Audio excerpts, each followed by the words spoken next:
If there's one thing RPGs do better than any other genre, it's dragging you into a world and not letting go. Today's list is full of games that do exactly that. Stories that hook you, combat that keeps you sharp, and worlds so immersive you'll promise just one more hour and suddenly it's 4 in the morning. So grab your coffee, get comfortable, and let's jump into the video. Right now, Granblue Fantasy Relink is literally half the price on Steam, so if you ever thought about grabbing it, this is the moment. And honestly, it deserves the attention. Relink had a chaotic development cycle. Changing teams, long delays, marketing, disappearing and coming back, but somehow it still landed as one of the most satisfying action RPG surprises in years. Even with all the drama behind the scenes, the final game feels polished, fun, and way more traditional than people expected. You play aboard the Grand Cypher with a full crew, ready to help you dive into dungeons, open maps, and big battles. The combat is fast, colorful, and very character-driven, with each hero having their own rhythm, combos, and elemental style. Swapping the party around actually changes how the game feels, and experimenting becomes half the fun. Yes, Relink has online missions and a progression loop that feels live service inspired, but the single-player story is solid, straightforward, and surprisingly well-paced. About 20 hours of campaign, then a huge post-game with tons of missions, builds, upgrades, and primordial beast bosses that keep pushing you back in. Visually, it sits somewhere between Tales of Arise and a lighter anime style, with great effects and honestly impressive boss designs. The soundtrack, with tracks from Nobuo Uematsu, nails that classic JRPG vibe perfectly. And for newcomers, the in-game lore glossary does an amazing job explaining the world without overwhelming you. Relink might not reinvent the genre, but it delivers pure, polished action RPG fun, and at half price, it's an easy recommendation. Inazuma 11 Victory Road is one of those games that dropped this month and instantly pulled me in. I even brought it to the channel as a premiere because I had a feeling it would hit hard. And honestly, man, it delivered way more than I expected. The moment you start playing, you realize the series finally found that perfect middle ground fans have been waiting for. Fast-paced matches, those iconic over-the-top skills, and that mix of sports and RPG elements that only Inazuma can pull off. What really surprised me is how polished the whole package feels. The animations are smoother, the characters have a ton of personality, and the new mechanics give you way more freedom to build and shape your team. It's super easy to jump in, but once you get deeper, you notice how much strategy there actually is. From positioning and formations, to choosing the right moment to unleash that ridiculous special shot you know would never work in real life, but looks awesome here. The story mode is fun, the pacing is good, and it finally feels like a game that respects both new players and longtime fans who waited years for a proper return. The roster is huge, customization is solid, and every match feels different enough to keep you hooked for hours. There's always something to tweak, test, or improve, and before you notice, you're sinking way more time into it than planned. For a series that stayed quiet for so long, seeing Victory Road launch with this level of quality is honestly refreshing. The community is reacting super well, people are excited again, and it really feels like Inazuma 11 is officially back, stronger, louder, and finally moving in the right direction.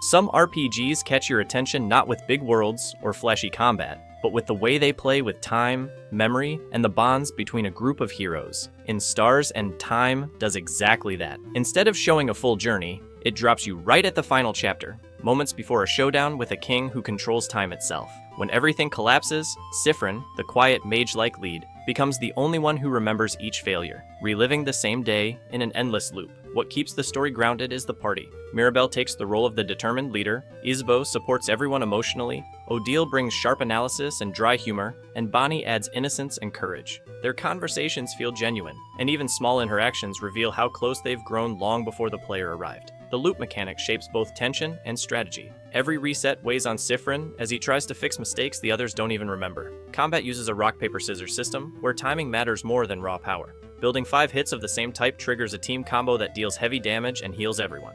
Pushing you to plan turns carefully. Repetition is part of the experience. Revisiting floors, replaying scenes, repeating choices. But the game gives tools to speed things up, like fast-forwarding dialogue and keeping equipment across loops. Save points are limited to dungeon transitions, which adds pressure, but can feel inconvenient. What makes it shine is how it explores friendship, exhaustion, and the emotional cost of carrying the burden alone.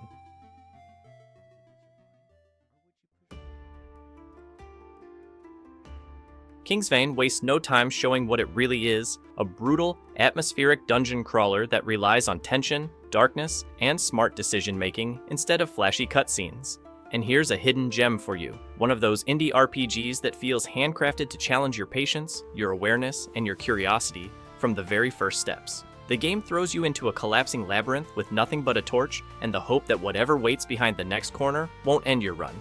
No tutorials, no guidance, no shortcuts. Kingsvein expects you to experiment, observe enemy patterns, and learn how every room can turn against you. When something goes wrong, it goes wrong fast. But that's exactly what makes every small victory feel earned. Its pixel art style is minimalistic, yet incredibly effective. Shadows stretch across tight hallways, hiding traps or enemies ready to strike. Light becomes a resource, atmosphere becomes pressure, and the dungeon feels almost alive. Combat is slow, deliberate, and punishing if you rush. Positioning and stamina matter far more than raw aggression.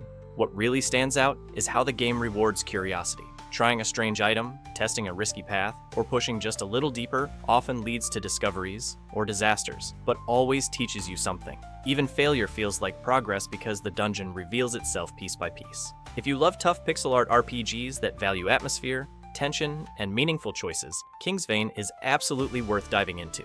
It's the kind of indie title that earns your respect the longer you survive inside it.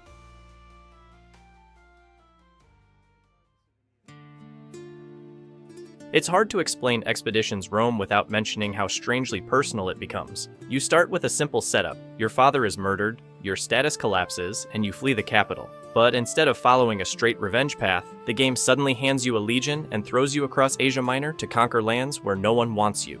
Every village and fortress treats you like another unwanted Roman problem, and the weight of that role never leaves. The campaign lasts well over 80 hours, and honestly, it doesn't always use that time well. The Africa chapter drags so hard it almost breaks your motivation. But then, a companion talks to you, a moral choice lands harder than expected, and the story pulls you right back. That's where this RPG shines. Your squad isn't just a bundle of classes. They're the emotional anchor of the whole journey. At some point, I stopped caring about Rome's expansion and started worrying about what my allies thought of my decisions. One late-night choice I made just to push through ended up haunting me afterward. Combat never really loses steam. It's tactical, punishing, and clever, with attention to positioning, traps, and elemental hazards. Sieges become puzzles where every turn matters, and the improved enemy AI keeps you alert. Outside the battlefield, Legion management feels distant, almost a mini-game you tolerate. But the moment you return to your squad, everything clicks back into place. Flawed, ambitious, slow, and brilliant at the same time, this adventure grows on you in unexpected ways. By the end, it isn't Rome you remember most. It's the people who marched across continents at your side.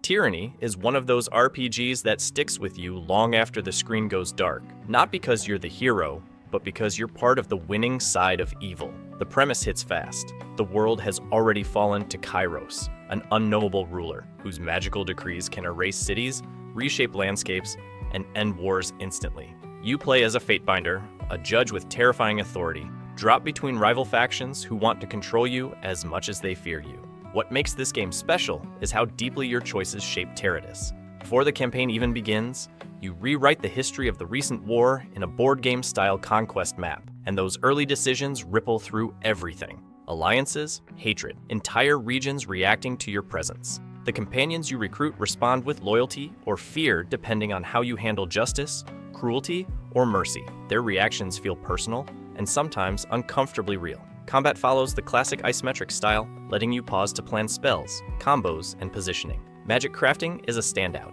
You build spells piece by piece, adjusting their element, range, form, and power. The world itself is striking. Blasted deserts born from Kairos' storms, ruined strongholds frozen in time, and cities clinging to whatever order remains.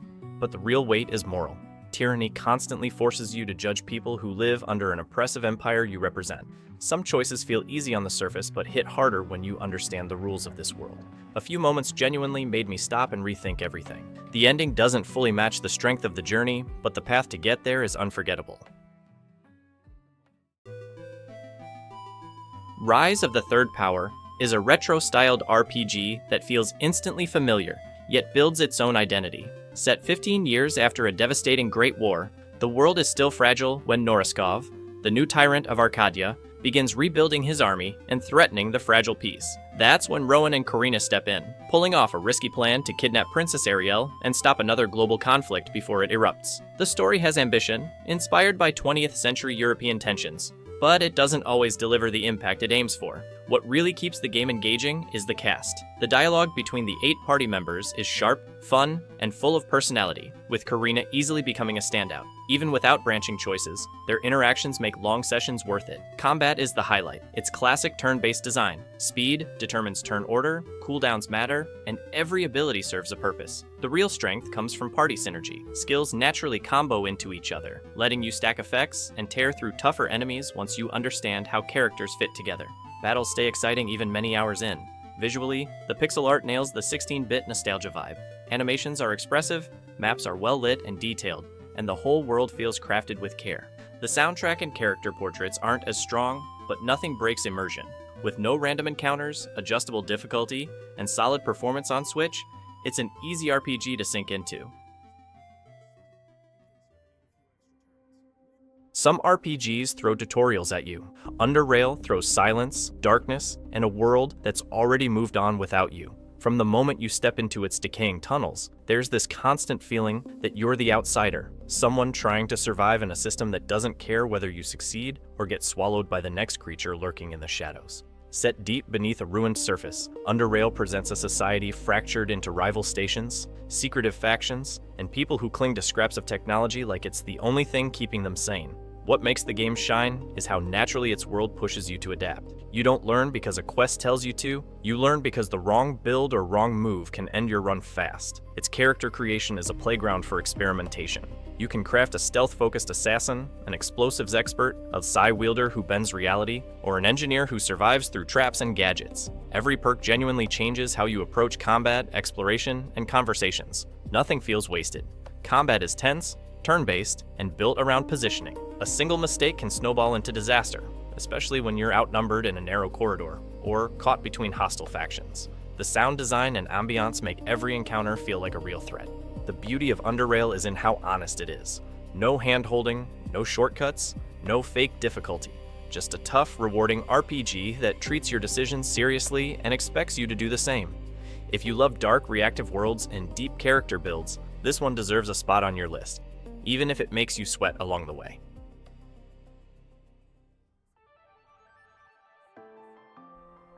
Xenoblade Chronicles X arrives on Switch, showing how a world built a decade ago can still feel massive and alive, even with its 2015 roots. This remaster delivers an open world that feels intentional, organic, and full of discoveries instead of empty space. You play as a customizable survivor pulled from the wreckage of the White Whale after humanity fled an alien war. Rescued on the vibrant planet Mira, you quickly join the Blade Division under Elma, and set out to explore the world, protect what's left of humanity, and track down the Lifehold unit, where many survivors may still be trapped. Mira is the real star.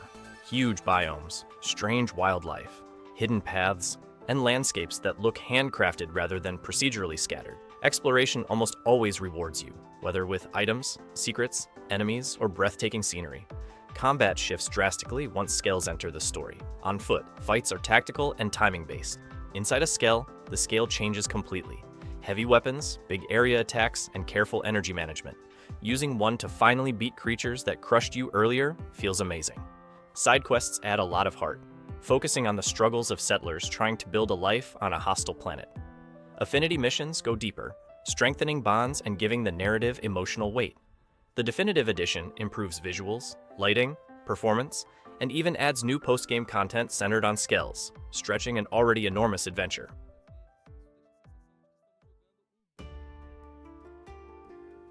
I only played Fable III recently, and it surprised me with how big and charming it is. Albion is full of small details, characters worth talking to, and so many side quests that the main story almost feels optional. Every few minutes, something new pulls you in. The game also breaks classic RPG rules in a fun way. There's no traditional HUD, and instead of a normal menu, you enter the Sanctuary, a fully explorable room used for gear, outfits, trophies, multiplayer, and a large map of Albion. Press start and you appear there instantly with no loading. Combat stays simple but satisfying, with melee weapons, guns, and magic that grows stronger the more you use it. Your abilities even change the hero's appearance, making progression feel personal. The story has two big phases. First, you gather allies across Albion to overthrow Logan, the Tyrant King. You meet rebels, help citizens, and slowly build a resistance strong enough to challenge his rule. Then comes the second phase, becoming the ruler yourself. This is where the game really stands out. Every choice matters. Setting taxes, banning child labor, rebuilding towns, shaping laws, and deciding whether you'll be a cruel leader like Logan or a fair one who tries to repair Albion. You can buy properties, take jobs, start relationships, and shape your hero's personality.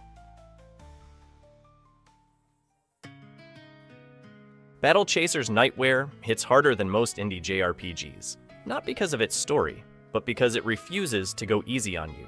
Even on modern platforms, this adventure stays proudly old school. Tough enemies, dangerous dungeons, and turn-based battles that punish anyone who isn't paying attention. Inspired by Joe Madureira's comic series, the game picks up right after an airship ambush that scatters the party across a hostile continent. What begins as a search for lost allies quickly shifts into a journey filled with secrets, factions, hidden lore, and optional areas that reward players who explore every corner. Nightware's strongest first impression is its art style, a bold mix of Western comic flair and anime-like expressiveness. Characters, monsters, and environments all look vibrant and memorable. But underneath all that style is a JRPG that expects real preparation. Combat revolves around buffs, debuffs, turn order control, overcharge mechanics, and smart resource management. Even regular encounters can overwhelm you if you don't adapt. Dungeons offer multiple difficulty levels, traps, rare loot, and random encounters that keep you alert. Each hero brings unique skills and talent trees, allowing different builds and combos that become essential for tougher fights. Crafting and gear upgrades matter, especially during difficulty spikes that demand strategy, not button mashing. Despite some repetition and long load screens, Battle Chasers Nightwar stands out as one of the most stylish and satisfying modern JRPG tributes, a game that embraces the best of the 16-bit era while delivering real challenge and personality.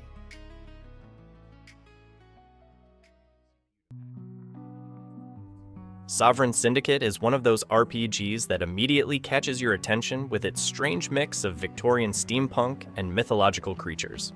But what really defines it is how it handles role-playing. Inspired directly by Disco Elysium, it strips away traditional combat entirely. Every confrontation, investigation, and turning point is resolved through dialogue and tarot-based skill checks, using a deck of cards instead of dice. You explore a smoky, alternative London populated by minotaurs, automatons, fortune tellers, and eccentric aristocrats, each hiding agendas behind elegant manners. The writing carries the story, and your character's traits constantly shape how conversations unfold, unlocking new paths, shutting down others, and subtly influencing how the world reacts to you. What makes the experience unique is how failure isn't treated as a dead end. Drawing the wrong tarot card doesn't stop progress. It redirects the scene, opening new consequences that feel natural rather than punishing. The branching narrative grows in unexpected ways, making each playthrough genuinely different depending on your personality, choices, and approach. It's a slow, text-driven, decision-heavy RPG, the kind that rewards patience and curiosity instead of fast reactions. But if you love games where tension comes from words instead of weapons, Sovereign Syndicate delivers a rich, atmospheric journey through a twisted, steam-powered London. Alright, that's the end of the list. And honestly, what a ride. Every one of these RPGs brings something special, whether it's story, systems, or just that vibe that keeps you thinking about the game even after you close it. If you enjoyed the video, hit that like button and let me know which title grabbed your attention the most. Maybe I missed something, maybe you know a gem I should bring next time. Thanks for hanging out with me today. Take a breather, grab some snacks, and I'll catch you in the next video.